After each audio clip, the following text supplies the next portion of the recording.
Hi and welcome back. Today we are going to be talking IUIs, and I wanted to talk about my experience with an IUI. An IUI is an intrauterine insemination, and it helps, I believe, either like the unexplained infertility couple, male factor infertility, or same-sex partners. And so we decided to do that last year in April, and I just wanted to go ahead and tell you my experience and the total cost of it. So let's go. So step one, you call on the first day of your cycle. And I remember I called them and they scheduled me 2 days after to do the baseline ultrasound, which is step two. You guessed it right. So that day I went in and they did a baseline ultrasound, and I believe the baseline ultrasound is to check that your uterine lining is shedding. The day of the baseline ultrasound, when they gave me the okay of my uterine lining, they also told me that I can go ahead and start the Clomid, and I had to go pick up the trigger shot as well as the progesterone suppository. And the trigger shot will induce ovulation. So the next day they actually called me and they said, so they called me on Thursday because I had my baseline ultrasound on Wednesday. They called me on Thursday and they said, hey, did you have intercourse the night before the ultrasound? And I said no. And she's like, okay, because your prolactin levels came back high, the doctor wants to put you on a medication called bromocriptine. And I immediately got scared because I thought, oh, we're gonna have to cancel the IUI. But she said no. She just said, you can go ahead and keep taking it and we don't have to cancel.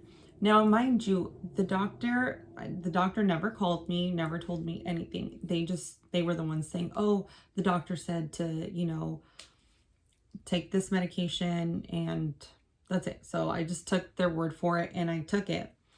And then that brings me to step three. I just kept taking the medication, the bromocriptine, to, supposedly to lower my prolactin levels, but I never even asked the doctor. I never asked to see the doctor. I never got to see the doctor.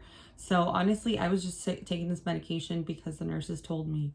And I wish I would have talked to the doctor and asked him why, because, sorry to kind of jump around, but when I went to my gynecologist last month, I told her about how we had an IUI last year and it failed, but I also told her that my prolactin levels had come back high and I was put on bromocriptine.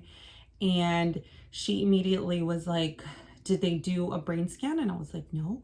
And she's like, well, what did the doctor tell you? I was like, the doctor didn't tell me anything. This was all just the nurses just telling me that the doctor prescribed me this, so I had to get on it. I thought obviously I had to take it because maybe my hormones weren't leveled.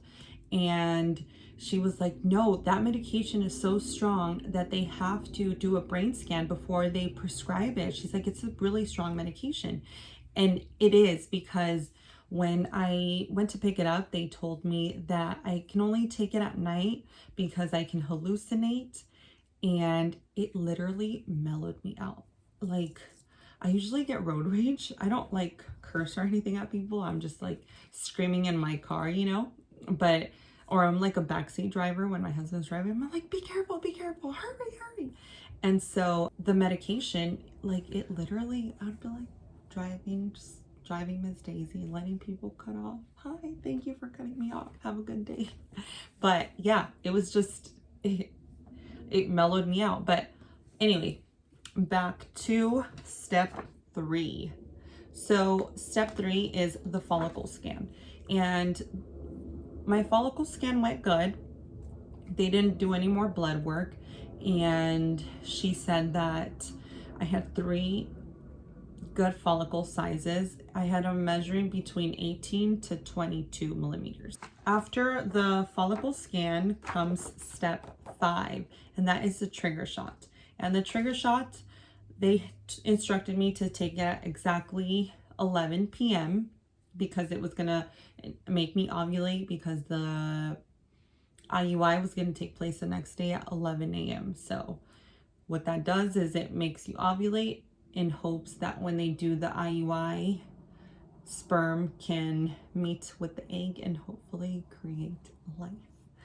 Now, step 6 is the IUI. The day of the IUI, it was at 11 in the morning, and my husband had to go in actually earlier at 7 in the morning to give his sperm. And so I guess what they do is they'll wash it up and, you know, I guess get the best swimmers, whatnot. And we got there at 11 in the morning. And mind you, the doctor that I had the consultation with, because I only saw that doctor once, was for the consultation.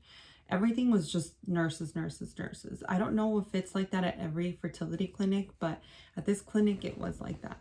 I never got to see the doctor. So I show up, and it's actually this other doctor that does the insemination, and he reads off my husband's numbers. He says everything looks good, and that let's go ahead and do that IUI. And I've seen other women's IUI experience, and some of them, the doctor will make them lay there for like a good 20 minutes after the insemination. But this doctor, as soon as he was done, he was like, all right, you're good to go. You can change and go. And I was like, okay. And so we went on our way as soon as it was done. I believe the actual insemination, what they do is, you know, they put a catheter down south and they inject the sperm. I think that took about 7 to 10 minutes. It was like really short. And so they instructed me to start progesterone suppositories that night. So I would take them every night until I had to go in 2 weeks after to take my blood test to check my HCG to see if it worked. And in my case, the day before, that was actually the day before my appointment, I had another appointment with just a regular doctor, just for like insurance purposes. The doctor had asked me if I suspected I was pregnant, and I told her that I actually had just done an IUI and that my test was tomorrow. And she's like, we can go ahead and check you here if you want. And I was like, okay, that's fine. And they tested me, and she came back and she's like, oh, I'm sorry, it came back negative. She's like, it's probably still too early. And in my heart, I already knew that the cycle failed. It didn't work. And so I went ahead and I called them and actually just made like an excuse. I was like, oh, I'm going out of town, I can't test.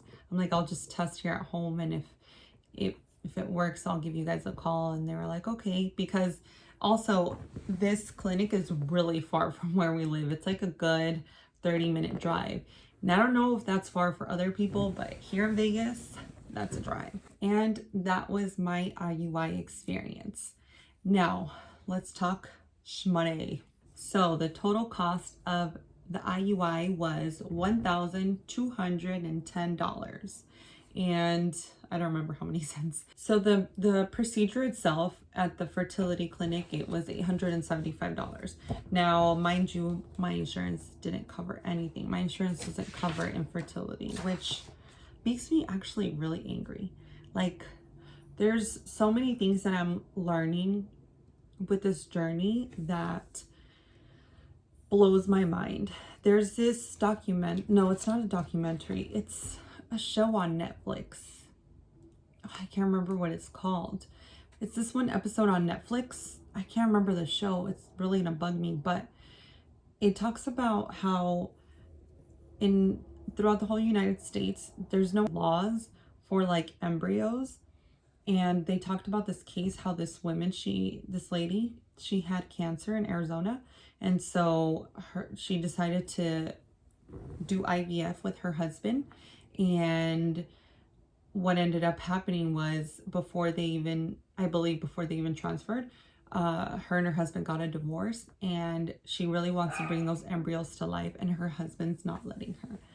And it's just this ongoing battle. Sorry, I totally went off on a tangent again. Sorry. So it was $875, just the IUI procedure itself, which included the follicle scan, the baseline ultrasound, and the procedure itself, the actual insemination. I don't know why I always do this, because I just think of, like, you know, semen, sperm shooting. So that was that. And then the medication was $335. And that was the Clomid with the, as well as the trigger shot, plus the syringe and the progesterone suppositories. And my insurance didn't cover any of that. It sucks, I know. So what can I do? So that was the total cost of my IUI. If you have any questions, let me know, or let me know about your IUI experience, whether it was good or bad. Even if it would have been the same outcome, you know, the IUI not working, I still wish that the doctor would be there more and, you know, tell me about the whole, my prolactin levels being high and all that stuff. So anyway, I hope you found this video useful, and if you did, please give it a thumbs up. Let me know if you have any videos. I would love to be friends with anyone. Infertility can be a very lonely journey, and it sucks. It really, really sucks. But with when you find a good support, or when you find, you know, a community online, it really does. You kind of feel like you're friends with them, like actual friends in person. There's so many other YouTubers that I follow that are going through infertility, and I'm like, I know what you feel. I've been there, or, you know, I totally feel that way sometimes, and it makes you feel less lonely. So that's all for today. I hope that you enjoyed today's video, and I will see you all in my